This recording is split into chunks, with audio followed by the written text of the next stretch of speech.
వెంకట్రావు గారు, నాకు చాలామంది తారసపడుతుంటారు. విష్ణు, నువ్వు స్టాక్ మార్కెట్స్కి సంబంధించిన ప్రోగ్రామ్స్ చాలా చేస్తుంటావు, చాలామంది ఎక్స్పర్ట్లతో రోజు మాట్లాడుతుంటావు కదా. అయితే మా దగ్గర ఒక చిన్న అమౌంట్ ఉంది, ఒక 10,000, 20,000, 30,000 అమౌంట్ అయితే ఉంది. బట్ అది ఏ విధంగా స్టాక్ మార్కెట్లో ఇన్వెస్ట్ చేయాలి అనే అవగాహన కానీ, పోనీ ఆ అమౌంట్ ఇన్వెస్ట్ చేసిన తర్వాత దానికి సంబంధించిన అప్డేట్స్ డైలీ చూసుకోవడం కానీ, న్యూస్ చూసుకోవడం కానీ, అదేవిధంగా అసలు ఈ పోర్ట్ఫోలియో డిజైనింగ్ చేసుకోవడం, సో ఇలాంటి విషయాలు ఏవి మాకు అర్థం కావు కదా. మరి నా దగ్గర డబ్బు అయితే ఉంది, ఇందాక చెప్పిన మిగతా విషయాలు అయితే నాకు అంత అవగాహన లేదు. మరి నాకు వేరే ఆల్టర్నేటివ్ ఏముంది? డబ్బు మాత్రమే చేతిలో ఉంది, బట్ మార్కెట్ గురించి నాలెడ్జ్ లేదు, అంత టైము లేదు, మరి పోర్ట్ఫోలియో డిజైనింగ్ కూడా నాకు అసలు ఐడియా లేదు. మరి నేనేం చేయాలంటూ అడుగుతుంటారు. మరి దీనికి మీరు ఎటువంటి విశ్లేషణ ఇస్తారు? గుడ్ పాయింట్ యాక్చువల్గా. సో ఫస్ట్ ఆఫ్ ఆల్, ఒక లేమ్యాన్కి నాలెడ్జ్ ఉండకపోవచ్చు, అంత టైం కూడా ఉండకపోవచ్చు దేనికి అనాలిసిస్ చేసుకోవటానికి. సో ఈ రెండు మేజర్. అండ్ ఎక్కువ మనీ కూడా ఉండకపోవచ్చు, 10,000, 20,000, 25,000, 30,000 ఉండొచ్చు. సో దీనికి మనం బెస్ట్ ఏం చెప్పొచ్చు అంటే ఈటీఎఫ్స్ బెస్ట్ యాక్చువల్గా. ఈటీఎఫ్ అంటే మనకి ఎక్స్చేంజ్ ట్రేడెడ్ ఫండ్ ఉంటుంది. ఓకే. సో నేను చెప్పే బెస్ట్ ఈటీఎఫ్ ఏంటంటే మనకి నిఫ్టీ బీస్ అని ఉంటుంది. మనకి నిఫ్టీ అంటే ఏంటో కూడా ఐడియా ఉంది. నిఫ్టీ అనేది national 50. So full form national 50. So అంటే ఇండియాలో ఉన్న టాప్ మోస్ట్ 50 కంపెనీస్ ఆ ఇండెక్స్లో ఉంటాయి. సో ఈ నిఫ్టీ బీస్ అనేది ఈ నిఫ్టీ 50కి సంబంధించిన వాల్యూ మీదనే డిపెండ్ అయి ఉంటుంది. అంటే నిఫ్టీ 50 అప్ సైడ్ వెళ్తే ఈ నిఫ్టీ బీస్ కూడా అప్ సైడ్ వెళ్తుంది. నిఫ్టీ బీస్ బ్యాంక్ నిఫ్టీ కానీ డౌన్ ఫాల్ అయితే ఇటు ఇది కూడా డౌన్ ఫాల్ అయ్యే ఛాన్స్ ఉంది. అంటే దీంట్లో 2 అడ్వాంటేజెస్ ఉన్నాయి నిఫ్టీ బీస్లో మనం ఇన్వెస్ట్ చేసుకోవాలనుకుంటే. సో ఇప్పుడు ఒక పర్సన్ జనరల్గా నిఫ్టీ ఫ్యూచర్స్లో ట్రేడ్ చేస్తూ ఉంటారు ఎక్కువ మంది. నిఫ్టీ ఫ్యూచర్ అనేది కాంట్రాక్చువల్, అది మంత్లీ ఎక్స్పైరీ ఉంటుంది.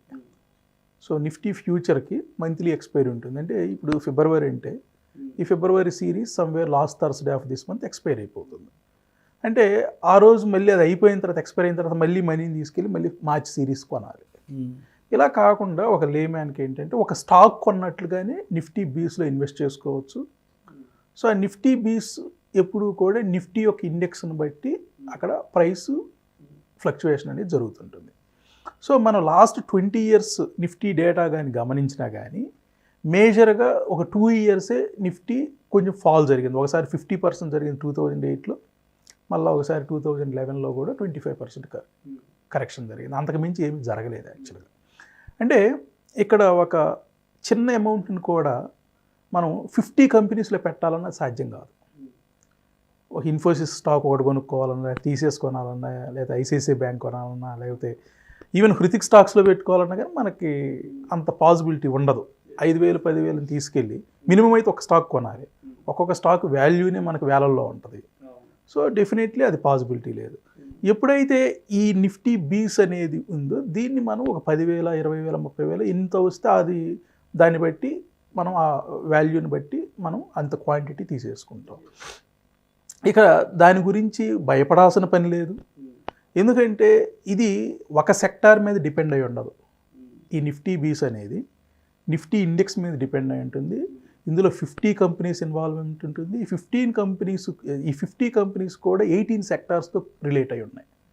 ఇందులో సిమెంట్ సెక్టార్ ఉంది, స్టీల్ సెక్టార్ ఉంది, ఐటీ ఉంది, బ్యాంకింగ్ ఉంది, ఆటోమొబైల్స్ ఉంది, టెలికాం ఉంది. ఇలా ప్రతి మనిషికి అవసరమైన సెక్టార్స్ 18 సెక్టార్స్ కోరిలేట్ అయి ఉన్నాయి ఈ 50 కంపెనీస్. అందువల్ల ఒక కంపెనీ పడిపోయిన ఫార్మా ఉంటుంది. ఒక కంపెనీ పడిపోతే నా పరిస్థితి ఏంటి అని డైలమా కూడా అవసరం లేదు. ఈవెన్ పాండమిక్లో కూడా మనకు ఫార్మా కంపెనీస్ పెరిగినాయి, కొన్ని కంపెనీస్ పడ్డా ఐటీ పెరిగింది. సో ఇక్కడ నిఫ్టీ బీస్లో ఉన్న అడ్వాంటేజ్ నెంబర్ 1, అమౌంట్ పెద్ద అమౌంట్ ఉండాల్సిన అవసరం లేదు. ఇండివిజువల్ స్టాక్స్ కొనుక్కోవాల్సిన అవసరం లేదు. ఎందుకంటే అనాలిసిస్ చేసుకునే టైం ఉండకపోవచ్చు, లేదా అనాలిసిస్ చేసే టైం ఉన్నా అంత నాలెడ్జ్ ఉండకపోవచ్చు. సో అమౌంట్ ప్రతి స్టాక్ ఒక్కొక్కటి కొన్నా కానీ 1,00,000 రూపాయలైనా అవుతుంది. నిఫ్టీ 50స్లో అన్ని స్టాక్స్ ఒక్కొక్కటి కొనుక్కున్నా ₹1,00,000 కావాలి, అంత లేరు. కానీ ఆ పెర్ఫార్మెన్స్ నాకు కావాలి, నిఫ్టీ 50 కంపెనీస్లో ఉన్న పెర్ఫార్మెన్స్ నాకు కావాలి, ఆ బెనిఫిట్ నాకు కావాలి అంటే ఉన్న ఒకే ఒక ఆప్షన్ ఏదో నిఫ్టీ ఫ్యూచర్స్లో అన్నా పెట్టాలి. అక్కడ కూడా అమౌంట్ ఎక్కువగా, నిఫ్టీ ఫ్యూచర్స్లో ఒక ఫ్యూచర్ ఒక లాట్ కొనాలన్నా మనం 1.5 lakh కావాలి మార్జిన్ అమౌంట్. సో ఆ 1.5 lakh కూడా ఎక్కువ అవ్వచ్చు. అందుకే నిఫ్టీ బీస్ is the best one. And ఇంకొక బెస్ట్ ఆప్షన్ ఏంటంటే నిఫ్టీ బీస్ని మనం ఇంకా సిస్టమేటిక్ ఇన్వెస్ట్మెంట్ ప్లాన్ లాగా, అంటే ఒక 10,000 నేను ఎవ్రీ మంత్ స్టాక్ మార్కెట్లో ఇన్వెస్ట్ చేయాలనుకుంటున్నప్పుడు ఇండివిజువల్ స్టాక్స్కి వెళ్ళే కంటే ఒక స్టాక్లో కొంటాం, లేదా రెండిట్లో పెడతాం, మూడిట్లో పెడతాం, రేపు అవి ఫాలో అయితే ఏంటి. సో అందుకు ఈ నిఫ్టీ బీస్ అనేది 50 కంపెనీస్ మీద డిపెండ్ అయి ఉంటుంది కాబట్టి ఒక కంపెనీ పెరిగినా ఒక కంపెనీ పడ్డా యావరేజ్ అవుతూ ఉంటుంది. అండ్ ఇంకా సిస్టమేటిక్ ఇన్వెస్ట్మెంట్ ప్లాన్లో పెట్టుకోగలిగితే నెక్స్ట్ 25 yearsకి నిఫ్టీ మే టచ్ 1 lakh. ఇవాళ 18,000 17,000 దగ్గర ఉన్న నిఫ్టీ నెక్స్ట్ 25 yearsలో 1 lakh వరకు వెళ్ళే ఛాన్స్ ఉంది. అంటే ఇవాళ మీరు పెట్టి వదిలేసినా కానీ మీ డబ్బులు అయితే ఏదైనా టెంపరీగా 10% 20% ప్రాఫిట్ బుకింగ్లు, కరెక్షన్లు, బేర్ మార్కెట్లు వచ్చే ఛాన్స్ ఉంది. కానీ next 20-25 years definitely up side వెళ్ళే ఛాన్సే కనిపిస్తుంది. అండ్ ఇప్పుడున్న 17,000 పాయింట్ ఆ రోజు 1 lakh అయితే వాళ్ళు ఇన్వెస్ట్ చేసిన డబ్బు డెఫినెట్లీ అన్ని టైమ్స్ అది కూడా మల్టిప్లై అవుతుంది.